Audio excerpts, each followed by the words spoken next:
കോയമ്പത്തൂരിൽ വൻ സ്പിരിറ്റ് വേട്ട 2 മലയാളികൾ അറസ്റ്റിലായി. സുലൂറിലെ ഗോഡൌണിൽ നടത്തിയ റെയ്ഡിൽ 5145 ലിറ്റർ സ്പിരിറ്റ് പിടികൂടി. കൊല്ലം സ്വദേശി രജിത് കുമാർ, ഇടുക്കി സ്വദേശി ജോൺ വിക്ടർ എന്നിവരാണ് അറസ്റ്റിലായത്. മുഹമ്മദ് റഹീസ് ചെന്നൈയിൽ നിന്ന് നൽകുന്നതിന്റെ കൂടുതൽ വിവരങ്ങൾ.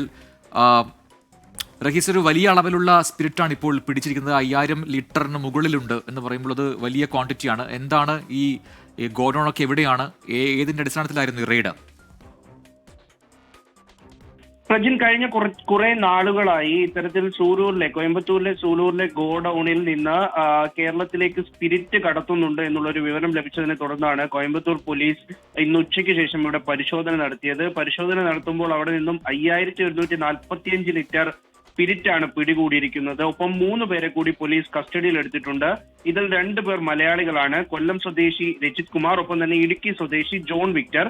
ഇവർ കഴിഞ്ഞ കുറെ നാളുകളായി ഇത്തരത്തിൽ ഈ ഗോഡൌൺ കേന്ദ്രീകരിച്ചുകൊണ്ട് സ്പിരിറ്റ് കച്ചവടം നടത്തുന്നുണ്ട്, കേരളത്തിലേക്കും മറ്റും സ്പിരിറ്റ് കടത്തുന്നുണ്ട് എന്ന് പോലീസിന് വിവരം ലഭിച്ചിരുന്നു. ഇവർ കർണാടകയിൽ നിന്നാണ് സ്പിരിറ്റ് കേരളത്തിലേക്ക് കടത്തുന്നത്. ഇതിനോടകം തന്നെ ഇപ്പോൾ സൂക്ഷിച്ചിരിക്കുന്നതിന്റെ ബാക്കി സ്പിരിറ്റ് കേരളത്തിലേക്ക് കടത്തിയിട്ടുണ്ട് എന്നുള്ള വിവരം കൂടി പോലീസിന് ലഭിക്കുന്നുണ്ട്.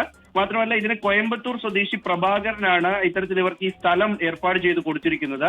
ഈ ഗോഡൌൺ ഉടമ നിലവിൽ ദുബായിലാണുള്ളത്. അപ്പോൾ പ്രഭാകരന്റെ സുഹൃത്താണ് ഗോഡൌൺ നോക്കിക്കൊണ്ടിരുന്നത്.